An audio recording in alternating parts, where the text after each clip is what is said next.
My fellow Singaporeans, good evening. We are all relieved that COVID is behind us.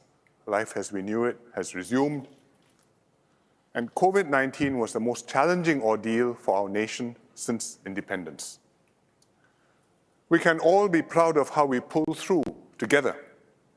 Unlike many other countries, Singapore has emerged from the pandemic stronger, more resilient, and more united. And this is a tribute to the indomitable spirit of our nation. Having come through COVID, we are once again being tested. The international environment is fraught with geopolitical tension and economic uncertainty. We feel acutely the pressures mounting all around us. The rivalry between the US and China affects every country and region in the world. Their mutual wariness and distrust has deepened, and the rest of the world has to tread a careful path to avoid being caught in the crossfire. The war in Europe rages on. Russia's invasion of Ukraine is a continuing human tragedy and an assault on international norms and values. It's a cautionary warning to the rest of the world never to take peace for granted, and a reminder to us of the vital importance of a strong SAF. Meanwhile, the global economic order is fraying.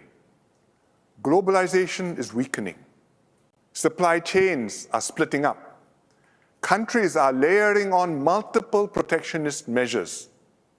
And this hurts all countries, but especially small, open trading nations like ourselves.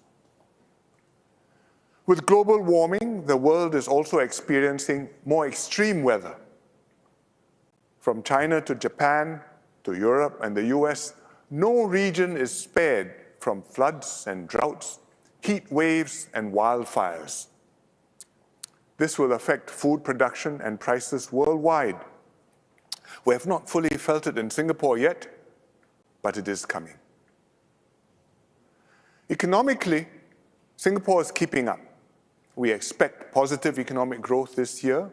Hopefully, we will avoid a recession. Inflation is at last coming down, but it will probably stay higher than what we were used to. And the cost of living is still on everyone's minds. So in my Chinese speech earlier, I explained how the government will continue to support you. We will weather this storm together. Our nation must navigate carefully in this increasingly troubled landscape. There's no ready playbook. There's no model answer. I'm glad that DPM Lawrence Wong and the 4G team have taken it upon themselves to chart out where Singapore will go from here. They launched Forward Singapore in June last year to refresh our social compact. They've held dialogues with thousands of Singaporeans who shared their ideas to tackle various issues. For example, how to equip our people with the skills to succeed, how to improve care for the vulnerable, and how to strengthen our solidarity as one people. The Forward Singapore report will be published later this year. It will be a compass to help Singapore navigate through the stormy seas. Despite the dark clouds, the world still offers many opportunities for those who dare to seize them.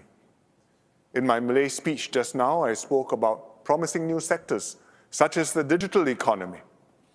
I also shared that the government will give more support to workers to help you adapt and upskill to stay ahead of the game. Our Forward SG plans include financial support for workers who lose your jobs while you upgrade your skills. It will be a temporary safety net to help you meet immediate needs, to free you to upskill and train as you prepare yourself for a good, long-term job. So long as you are willing to make the effort, the government will go the extra mile to help you.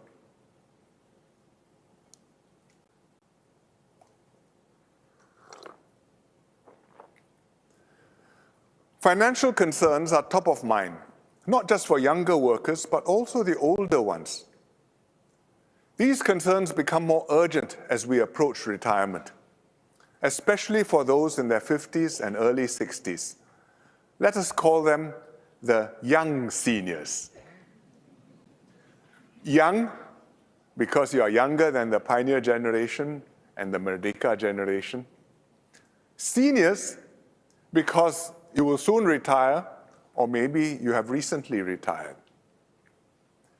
Young seniors are in a unique position today. Compared to the Pioneer and Merdeka generations, you've benefited more from Singapore's growth and generally done better in life. But compared to workers younger than you in their 30s and 40s today, you've generally earned less over your lifetimes. And you've also had less time to benefit from improvements to the CPF system, and so have built up less retirement savings. Young seniors are also in a particularly sandwiched phase of your lives. You have to shoulder the responsibility of caring for both the young and old in your families. Your kids may be young adults, but often not yet fully independent, and still live in the same household. Many of you young seniors also have elderly parents at home who may be beset with the infirmities of old age. You have to shuttle them to medical appointments and hospital visits, plus attend to their everyday needs. All this while watching your own health, because you're not so youthful yourselves. Responsibilities on all these fronts multiply your burdens. So, as young seniors, you're understandably anxious about your retirement needs. Beyond the daily cost of living pressures, you know that retirement is creeping up on you. And you wonder, will I have enough to get by? Can I cope? But don't worry, the government will help you. You will not be left behind. We will introduce a package to help young seniors meet your retirement needs. Let's name it the Majula package.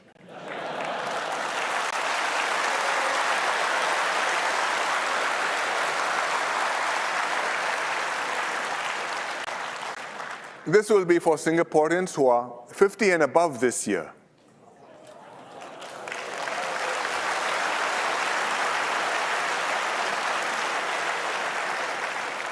Born in 1973 or earlier. It will benefit those with lower incomes and less wealth. The support will be tiered depending on your income and your CPF savings. The Majula package will comprise 3 components. First, an earn and save bonus to help you build up your CPF savings while you work. Most young seniors are still working and have some years to go before retirement. We encourage you to continue working as long as you can. Lower and middle income workers will get a CPF bonus of up to $1,000 a year, depending on your income. And the government will credit this into your CPF account on top of the usual employer and employee contributions. You will receive this earn and save bonus yearly as long as you are working, whether full-time or part-time. Take, for example, a lower-income 55-year-old who plans to retire at 65. Over 10 years, her earn and save bonus adds up to $12,000 in extra CPF savings if you include the CPF interest, which is not bad. Second, a retirement savings bonus. If your CPF balances have not reached the CPF basic retirement sum, you will receive a one-time CPF bonus this year of up to $1,500. Those who are not working will get this bonus too. And this includes homemakers who've given up their careers and labored to raise their families and thus have very low CPF balances. Third, a MediSave bonus. Most young seniors have enough MediSave balances. Nevertheless, many still worry about healthcare costs because you will soon be not so young seniors. So the Majula package will include a modest one-time MediSave bonus of up to $1,000. And it will give you some extra buffer to help pay your medical expenses and insurance premiums. The Majula package will help young seniors in their 50s and early 60s to meet your retirement needs. But besides young seniors, we also want to encourage older seniors to continue working for as long as you can. Hence, the Majula package also covers the Pioneer and Merdeka generations.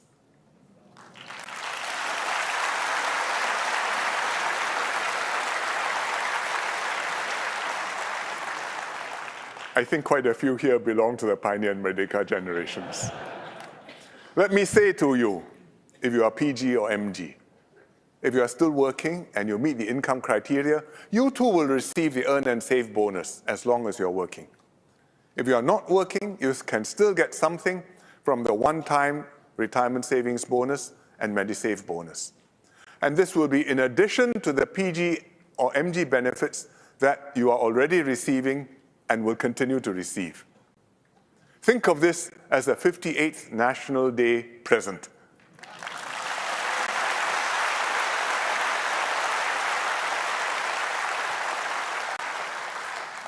The Majula package will cost the government about $7 billion. MOF will create a new fund to meet the full lifetime costs of the package, using resources from this term of government.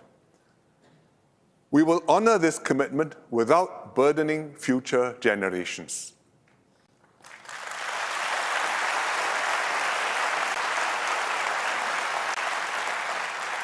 The Majula package will benefit some 1.4 million older people across several generations.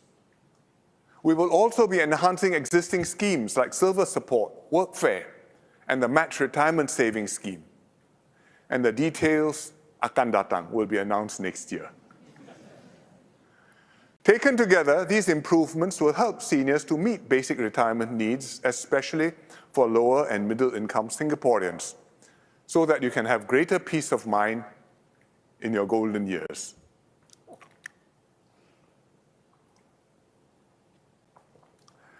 I want to talk about two other important issues tonight: caring for our aging population and housing our people. Singapore is one of the fastest aging nations in the world. Today, about 1 in 5 Singaporeans is a senior, aged 65 and above. By 2030, nearly 1 in 4 Singaporeans will be a senior. I first talked about aging in the National Day rally back in 2007. At that time, we had 500 centenarians, people aged 100 and older. We thought that was a lot. By 2013, which is 16 years later, this had doubled to around 1,000. And by 2030, we are likely to double again to at least 2,000 centenarians. It shows vividly how our society is getting older and older, faster and faster. Today, if you ask, it's not in the chart, but we have about 1,500 already. So each MP has 15 centenarians. In 2030, I won't be making this speech, but whoever is doing so will have to take care of all of us seniors, and some of us very senior. Today, we are an aged society. Soon, we'll be a super aged society. And this has massive social and economic implications. We have much to do to help our seniors age well. And today, I'll speak about two aspects of our preparations: active aging and making homes and precincts more senior-friendly. First, on active aging. We've invested significantly in healthcare for seniors. The government plays a big role in providing care, but seniors must also play our part to look after ourselves. MOH launched Healthier SG last month. Healthier SG aims to get each of us to take more responsibility for our own health, supported by family doctors and community partners. When you enroll, you'll get a personalized health plan including when to go for screenings and vaccinations. Besides medical prescriptions, your doctor will also give you what we call social prescriptions, like advising you to lead a more active lifestyle, to maintain a healthier diet, to lose a little bit of weight, or to quit smoking. But while your GP can suggest or even arrange these for you, only you can decide to follow through and do them.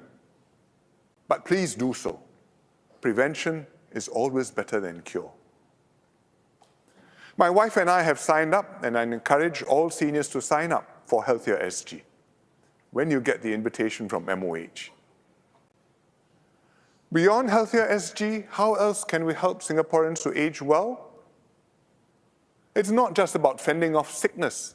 It's also about staying well both physically and mentally.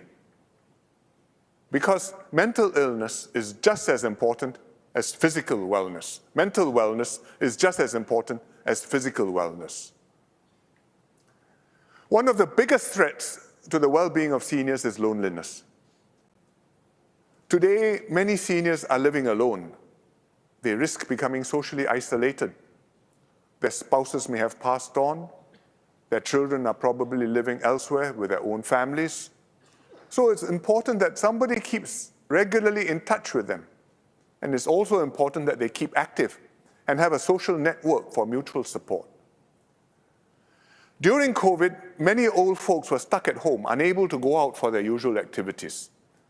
We were very worried that isolated and inactive, they would deteriorate quickly. So we restarted community activities for seniors as soon as we could do so safely. Stand further apart, do it outdoors, but gather and do it and keep that human contact and that activity. We will do more to help seniors stay engaged and socially active. That's why we've set up active aging centers all over Singapore. I recently visited this active aging center, the Bedok Radiance AAC. It's run by Tai Hua Kwan Model Charities. I was very happy to see a vibrant community of seniors joining the activities and using the services there. Many of them told me they were living alone and always looked forward to coming down to the activities. It gave them something to do with their friends, something to look forward to, a sense of purpose. The AAC ran a varied weekly program, art jamming, karaoke, and dance classes. When I was there, a happy exercise class was in full swing. Happy means Healthy Aging Promotion Programs for You. HAPPY.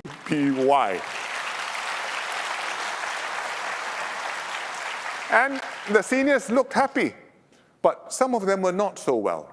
A few were wheelchair-bound, but they still joined in the activities. And this cheerful lady told me she hopes to joget again. And why not? Even in a wheelchair. Other seniors were using the health services at the AAC. Some were getting their vital signs checked so that doctors could follow up if something was amiss. One was having a teleconsultation with nurses physically there to help him, and a doctor calling in on Zoom from the polyclinic. It was good that relatives or neighbors were making the effort to bring the seniors down to the AAC for them to socialize and cheer up their lives. What I found most encouraging was that many seniors were not just taking part in activities, but also helping to organize and run them. Seniors for seniors. I met Madam Goh, that's in the pink blouse, Madam Karen and Madam Farida. They were preparing to deliver hot meals to frail seniors living upstairs in their rental flats who couldn't come down to the AAC. They do this every day, and it's a great way to build neighborly bonds while staying active. Actually, besides meal deliveries, there are also communal meals downstairs at the AAC. The staff told me that these meals were a big draw and an important activity because they encourage the old folks to come down And when they gathered at the AAC for meals, they would socialize and make friends, and the staff could keep an eye on them, make sure that they were all right.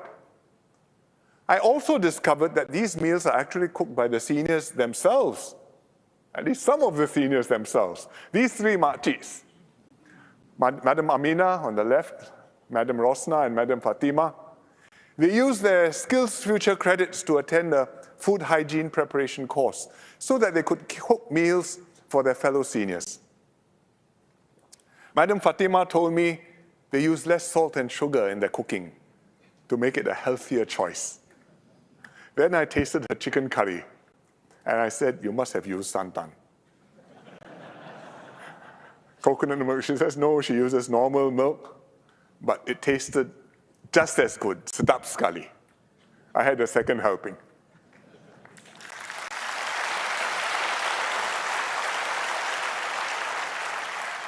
If you are observant, you would have noticed that the volunteers I've mentioned are all ladies.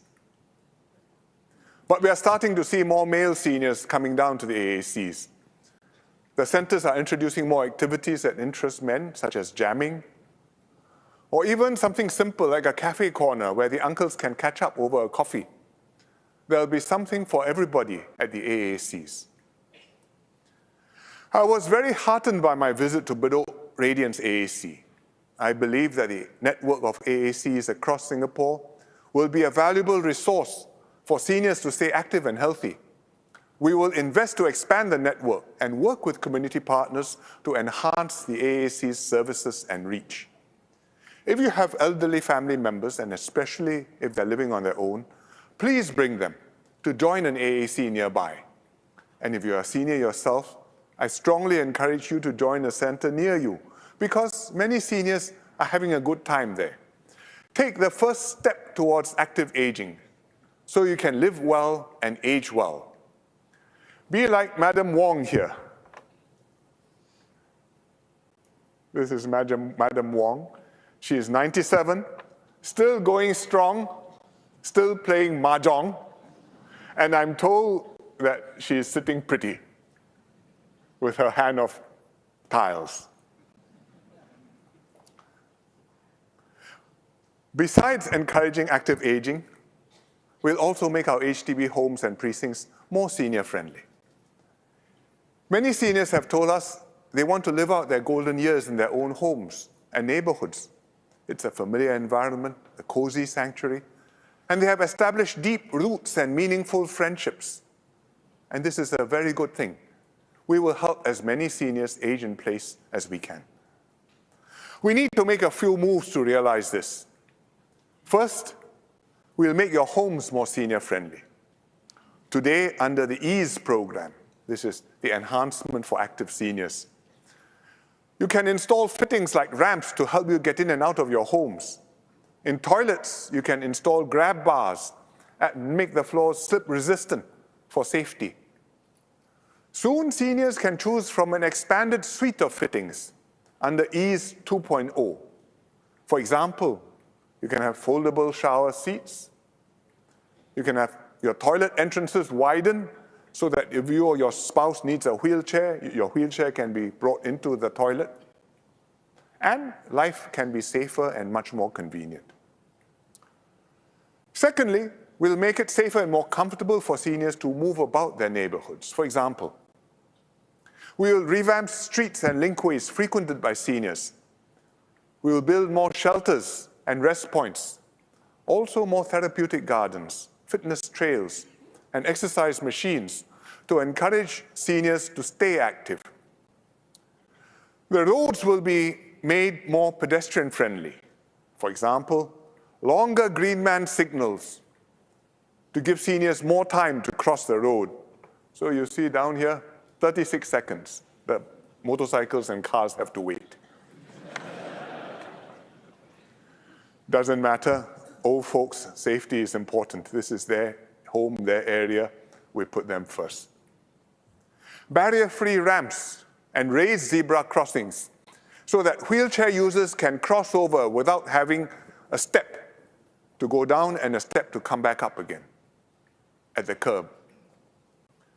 3D road markings and narrowed roads to slow the cars down. We will also install larger and more colorful block signs with familiar symbols to help seniors remember their own block and find their way home.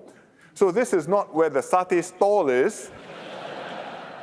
This is the satay block, block 113 in Kebun Baru. Third, for those who need a little more help, we'll build more assisted living facilities. Take, for example, IDEAL. This is another acronym, Integrated Dementia Assisted Living Project, IDEAL at 115, at the Kueh Lapis block, block 115, Kebun Baru. I went to open it a few months ago. It's a ground-up project by Dementia Singapore with some government support to help seniors with mild dementia. Many of the seniors live in their own flats in this block. The void deck has become their community living room where seniors have fun and games, exercise, get their haircuts, and eat together. Whenever a senior needs anything, he or she will go to the second floor, and the residents affectionately call this Jilao, the second floor. There are shared facilities there, like a community kitchen where they cook and hang out, and a telehealth room where staff can monitor their vital signs and arrange for telemedicine checkups. All at Jilao. At IDEAL, seniors with dementia can live happily on their own upstairs and enjoy the warmth and care of friends and community downstairs. HDB is building similar assisted living projects called community care apartments. They will serve not just seniors suffering from dementia, but also those who are well. And we'll need a whole range of these facilities, whether for assisted living or the AACs, to serve old folks with different needs. Some of these already exist today, but we need to improve them, scale them up, and get ready for the large numbers down the road. We will keep making Singapore a more friendly home for current and future seniors. Investing resources to senior-proof our homes, making precincts safer and easier to navigate, and constructing more assisted living residences with integrated accommodation, care, and community facilities.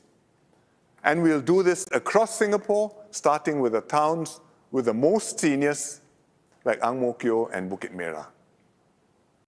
So we are taking major steps to prepare for a super-aged society. And it's part of a new national program called Age Well SG, which will complement Healthier SG in improving the health of our seniors. And the ministries will share more about this in the coming months. Together, we'll make Singapore an endearing home for all ages, where seniors can age with dignity and grace, connected with friends and family.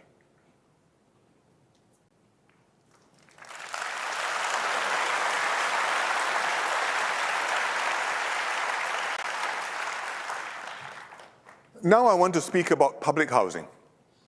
HDB is a vital part of the Singapore story. Right from the very start, the PAP government put heavy emphasis on public housing. Here's Mr. Lee Kuan Yew laying the foundation stone at the Cantonment Road Housing Estate in March 1963. This was HDB's earliest projects, one of them. Mr. Lee was convinced that housing would give Singaporeans a stake in our nation's future. Because, he explained, housing gives more than a sensation of permanence. It is permanent. Then we dig our toes in and we fight. So housing has always meant much more to us than a roof over our heads. It also gives every Singaporean a valuable asset and a powerful reason to fight for our country and our future. Fast forward 60 years, today we have one of the highest home ownership rates in the world. 9 in 10 Singaporeans own our own homes. 8 in 10 live in HDB flats. Our Singaporean identity is deeply intertwined with our HDB flats and towns.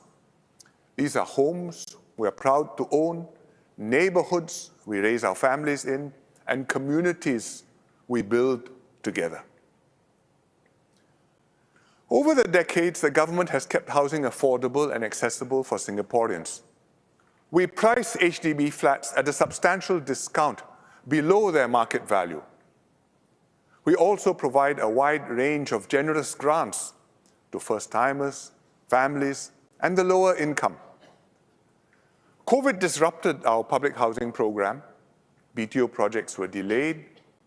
The shortfall of new flats pushed up prices of resale flats. And MND and HDB have been working very hard to catch up. They are making good progress. So far, HDB has completed and delivered more than 70% of the flats that had been delayed by the pandemic. And we are also ramping up supply. We've launched 50,000 flats since 2021. By 2025, in 2 years' time, we'll have launched another 50,000 flats, making a total of 100,000 flats. With supply catching up, the market is calming down. First-timer BTO application rates are lower, waiting times are shorter, resale prices are gradually stabilizing. Recently, MND announced changes to help Singaporeans with urgent housing needs get their flats earlier. Families with young children and young married couples buying their first home will receive more ballot chances and higher priority in flat allocation. HDB will also launch more BTO flats with shorter waiting times of 2 to 3 years. And we are working extra hard, and I'm confident that we'll get over this hump soon.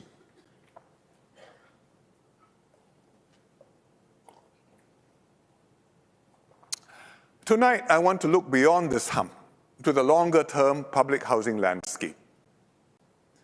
Since the early 90s, HDB has used a simple framework to guide the public in buying flats. We distinguish between mature estates and non-mature estates.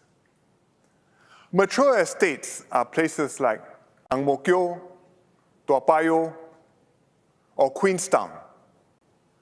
This is a picture of Dawson in Queenstown, where I recorded my National Day message this year. Mature estates are usually more centrally located, better connected, and with more amenities. And naturally, these places are more popular, and their prices reflect the higher demand. Then there are the non-mature estates.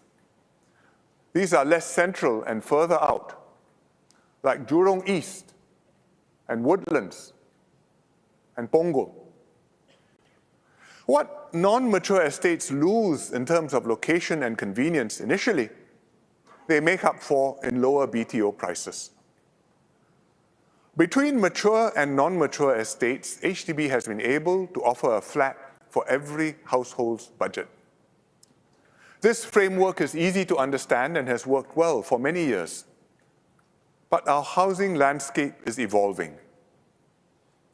Firstly, we have fewer and fewer large tracts of undeveloped land left to build new towns and estates. Tengah will be the last new town for quite some time, at least until Paya Lebar Air Base moves out to Changi and the site is cleared and redeveloped. Increasingly, we'll have to build new HDB flats within or near to existing estates, and these will often be more centrally located. For example, at Mount Pleasant, where the police academy used to be. We are planning to build 5,000 new homes there. New projects like these, nestled in older, more developed areas with a lot more amenities, will be more popular and will naturally cost more. Secondly, even what we call non-mature estates today have become much more developed.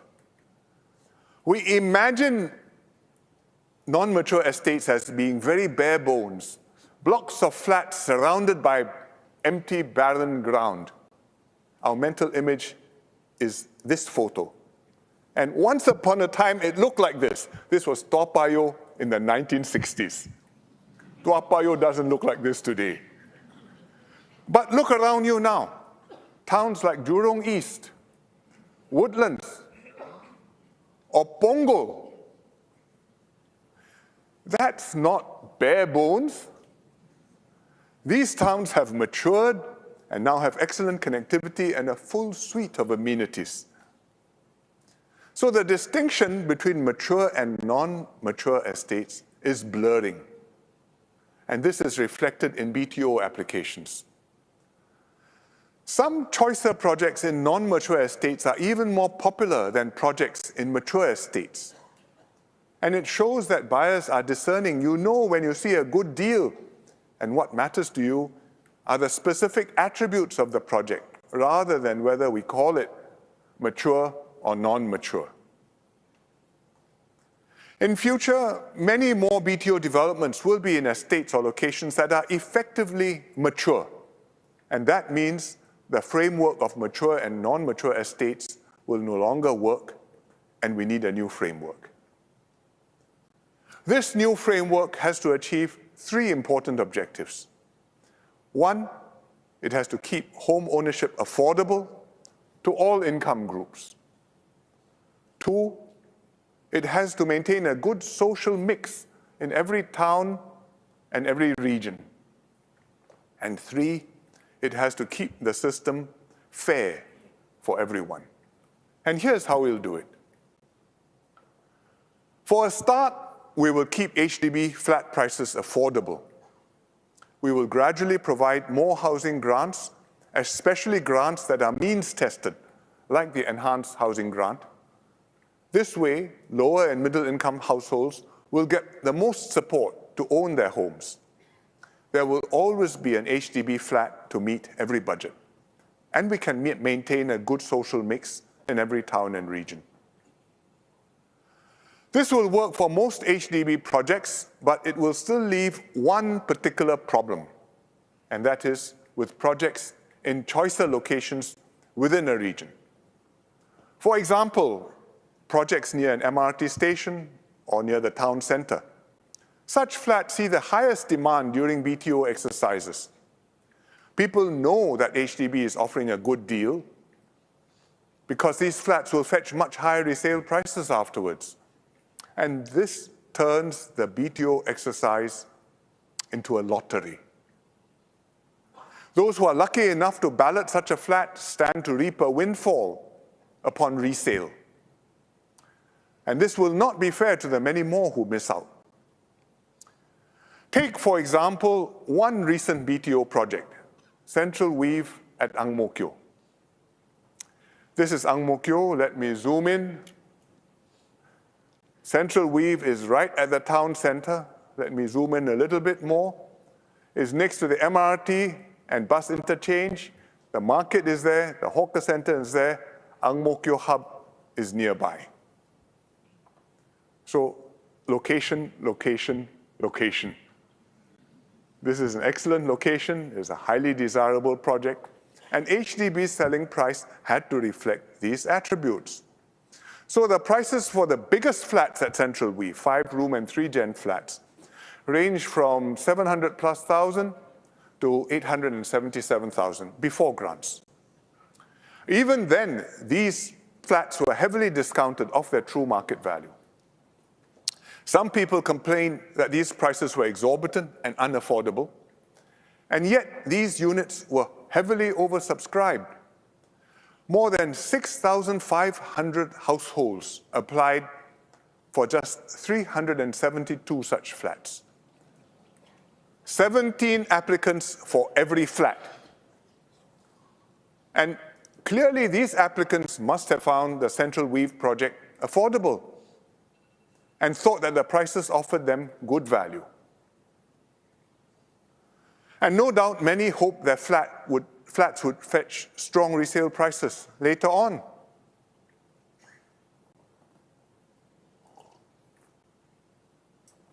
So think about it.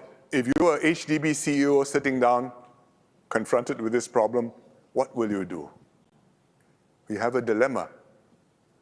a dilemma with projects at choicer locations like Central Weave. Should we price them higher or lower? If we price them higher, we will shrink the windfall gains, we will reduce the lottery effect. This will moderate demand, and that's good. But there will be sticker shock. These flats will become expensive and unaffordable to most families, and we won't get a good social mix. Some people will still afford them, but mainly those near the income ceiling or those whose parents can help them pay for the flat. And the result, the precinct will become a higher income enclave. And that is not what we want. But if HDB prices such flats lower, more households can afford them, we achieve a better social mix, that's good. But then we exacerbate the lottery effect because the potential windfall will be even richer. It's not just tio bei pio, it's tio tau pio. Even more families will try for these flats, and for every one happy, successful buyer, there will be maybe 20, maybe more unsuccessful buyers. And they will be understandably and justifiably frustrated and very unhappy. And this is not fair. So under the present framework, whether we price such flats higher or lower, we cannot fully achieve all three objectives: affordability, a good social mix, and a fair outcome. So what do we do? Central Weave is already sold, but we can expect more such situations as we build more flats in existing towns. How do we solve this problem? Our solution is to introduce a new plus model for selling HDB flats at choicer locations with stricter sale conditions so that we can moderate the prices. And let me explain carefully what I mean. Today, HDB launches BTO projects all over Singapore. We're all familiar with them. Everybody knows the BTO rules. For example, a 5-year minimum occupation period, or MOP, after which the owner can resell the flat. And there's no income ceiling for resale buyers. These are standard rules and apply to what I will call standard projects. In future, most HDB projects will still be standard projects. But within each region, some HDB projects will be in choicer locations. Take, for example, Bayshore in Bedok. This is Bedok town. Bayshore is there. Let me zoom in, and you can see Bayshore is a very good location for homes because you've got 2 MRT stations, Bedok South and Bayshore MRT stations. Shopping malls will be built in this corner. Siglap CC is there. East Coast Park is across the road, and then you have the waterfront. Again, all the Yoshan Yoshri. We will have both private and public housing in Bayshore, and the HDB projects will likely be plus projects and will be sold under different rules. HDB will give more subsidies for these plus flats over and above the subsidies for standard BTO flats. This will moderate the price of plus flats and put them within reach of more households. But to make the scheme fair, HDB will also impose more restrictive restrictions, more restrictive sale conditions. For example, a longer MOP of 10 years to favor buyers who are planning to stay there for the longer term and discourage those who may be thinking of flipping the property and moving out as soon as they can. Tighter restrictions when the homeowner resells a plus flat later on, such as a subsidy recovery applied on the resale price. Certain percentage, when you sell the flat, you pay back a certain percentage to HDB. to take back the extra discounts you enjoyed upfront since you are moving out. And this is to be fair to other buyers who didn't get these plus flats. Also, there will be an income ceiling on resale buyers, just like how we have an income ceiling on first-time buyers. And this will moderate the resale prices and help to maintain a better social mix, even in the resale market in the longer term. As we build more projects in mature areas, this plus model will help us to meet our three objectives: affordability, good social mix, and fairness. I keep on showing you this slide because this is crucial. These are the three fundamental objectives, and we must bear that in mind when we think, what is HDB doing? Why is HDB doing this? How does doing this help us to achieve these objectives? It will help Singaporeans find a house that suits your needs, even in good locations. Not just for you, but your children too. Actually, the plus model is not entirely new. We already have something similar called the prime location public housing model. It's a lot of words, so let's just call them prime projects for short. One example is Bukit Merah Ridge. Like other prime projects, it's very close to the city center. Naturally, these flats are very desirable and will be more expensive. But we've been able to keep their selling prices reasonable by imposing tight restrictions and also a subsidy recovery to moderate the windfall gains. The prime model has shown good outcomes so far. In Bukit Merah Ridge, the selling price for a four-room flat ranged from 540,000 to 737,000 before grants. And each flat attracted 5.4 applicants, far fewer than Central Weave, even if you compare to the four-room flats at Central Weave. And we hope that plus projects will achieve similarly good outcomes. So let me go back to Central Weave, because you are probably thinking and asking, had we sold Central Weave as a plus project with the tighter restrictions and additional subsidies, would HDB have priced it lower than it actually did? And the answer is yes, it would. Because that's the whole point of plus projects, to enable HDB to moderate the prices of flats in choicer locations and still be fair to all flat buyers. So think of it like this. Standard flats are good flats built all over Singapore and will have HDB's standard subsidies and standard restrictions. Plus flats are in the choicer locations within a region and will have more subsidies and tighter restrictions than standard flats. Then prime flats are in the choicest and most central locations in the whole of Singapore. And they'll have the most subsidies and the tightest restrictions. Let me show you the whole picture in one slide.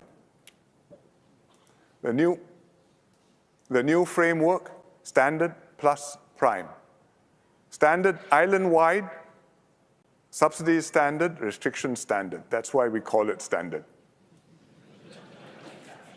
Plus flats, choicer region, more subsidies, tighter restrictions. Prime flats, choicest locations, most subsidies, tightest locations. Actually, the quality of the flats, they're all good flats, good flats, good flats. But the locations are different, the subsidies are different, the restrictions are different. And this new framework, standard, plus, and prime, will be a major change to the way HDB sells flats.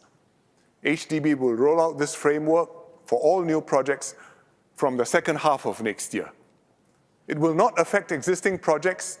Your current homes or the homes you've already booked will not be reclassified. In time to come, we will no longer refer to new projects as mature and non-mature. Instead, we will build a good mix of projects within and across regions to cater to different needs and budgets. And that's how we can fulfill our commitment to keep high-quality HDB flats accessible and affordable to you and to your children for a very long time to come.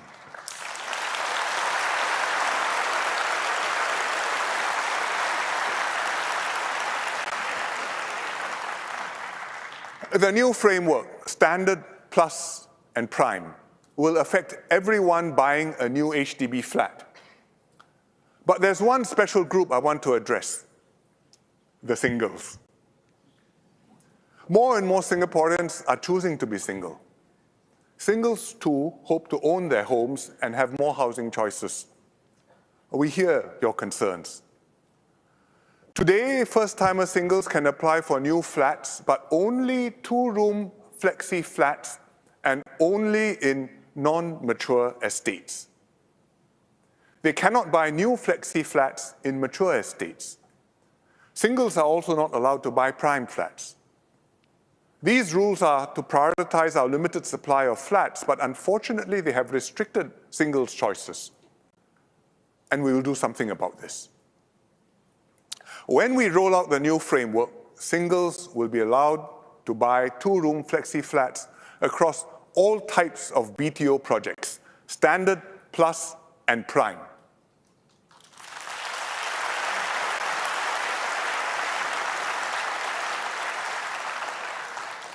HDB will tell you the details soon, but I'm sure singles will welcome this move to have more choices, to find your own home, and to write your own part in Singapore's housing story.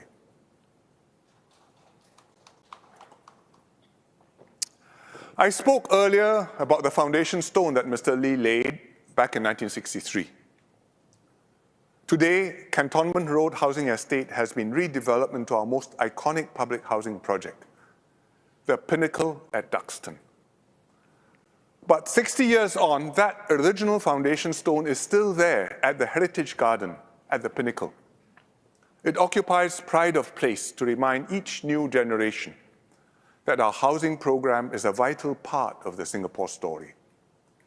That the Singapore we live in today is what we have inherited from those who came before us, and that we owe an immense debt to the hard work and good governance of the founding fathers and the pioneer generation.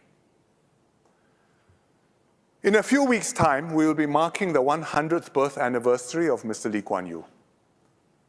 It's timely to reflect upon the values and ideals championed by Mr. Lee and the founding fathers, and for us to renew our commitment to these enduring values and ideals.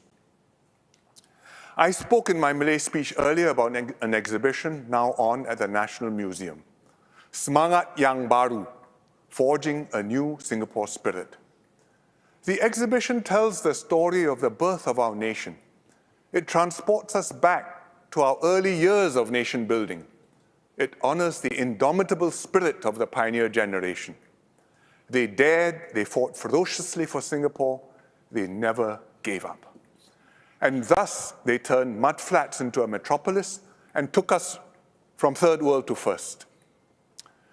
But our forefathers built more than a nation of bricks and mortar, skyscrapers, and a thriving economy. They created a nation founded on ideals, justice and equality, religious freedom and racial harmony, a commitment to excellence, a fair system of meritocracy, and an uncompromising insistence on honest, clean government.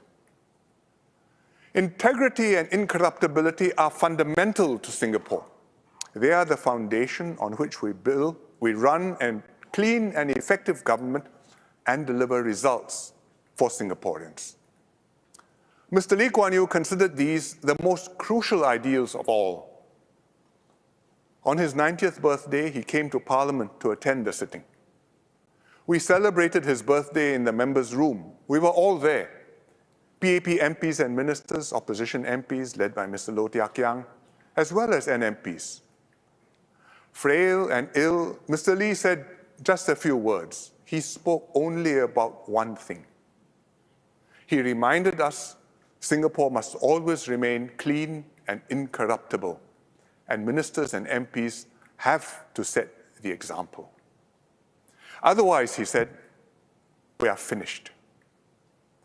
I will never forget those brief words. For the sake of the country, I will do all I can to keep faith with Mr. Lee's hope. No matter the price, no matter the embarrassment or political cost, I will do my utmost to keep the system clean.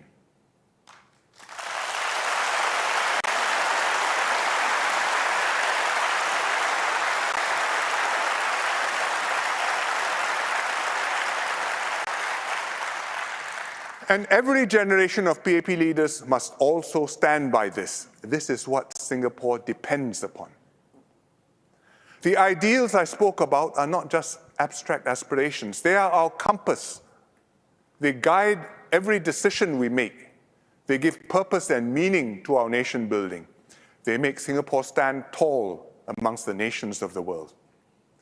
By upholding these ideals, we have, over the decades, built a high-trust society, one where people trust one another, regardless of race, language, or religion, where the people and government trust each other too, in big ways and small. This is what saw us through the ups and downs over the past 58 years, and this is how we weathered COVID-19. COVID now seems like a bad dream, confused, receding, getting forgotten. But the pandemic could well have been a real nightmare. Things could easily have gone horribly wrong, as they did in many other countries. Thankfully, we avoided disastrous outcomes and averted the loss of many, many lives. Our people came through safe and sound, our economy revived in good shape, and our society has grown more united, not less. We owe this to our collective efforts and our strong mutual trust, which we must strengthen and deepen to secure a bright future for our people. As we prepare for the future, one crucial task is leadership renewal. As you all know, my original plan was to hand over and step down as PM by 2022, before my 70th birthday. But the pandemic disrupted this plan. I promised Singaporeans that I would see the nation through the crisis together with both the current and the 4G leadership. Now, COVID is behind us, and my succession plans are back on track. Recently, several controversial issues have drawn Singaporeans' attention. I've spoken about them in Parliament and in my National Day message. We dealt with each of them thoroughly and transparently, and let me assure you, these incidents will not delay my timetable for renewal. We are on track. More and more, my task is to support the 4G team and their agenda. I want to get them off to the best start possible.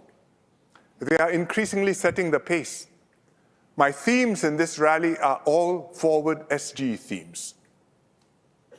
The 4G will soon wrap up the Forward SG exercise, but their journey is just beginning.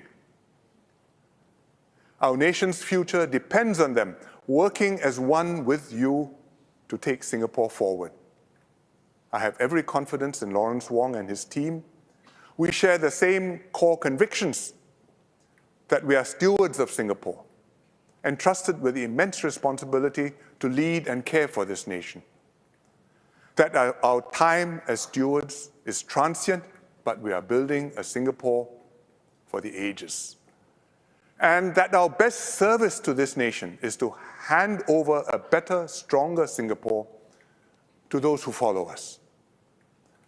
My team and I are deeply grateful to you for standing with us through thick and thin.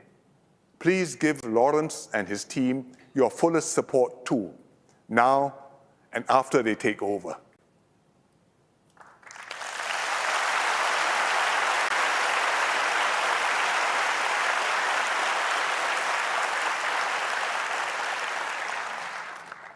The Singapore story has been an unlikely one from the start. Our nation is still young, and we'll always be tiny. We will forever be an unlikely nation, created out of the sheer collective will of our people. Nobody expected us to survive, much less to flourish. But each time we beat the odds.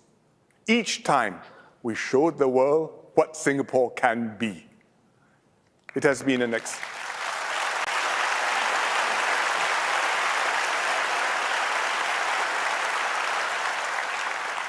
It has been an exceptional story, but I believe the best parts are still to be written. Let us hold fast to our values which anchor us and guide our way. Our mutual trust, which is the bedrock of our success, and our dreams, which drive us ever forward. Let us come together with a renewed spirit and vigor, a semangat yang baru, to build a better, brighter Singapore for generations to come. Majulah Singapura.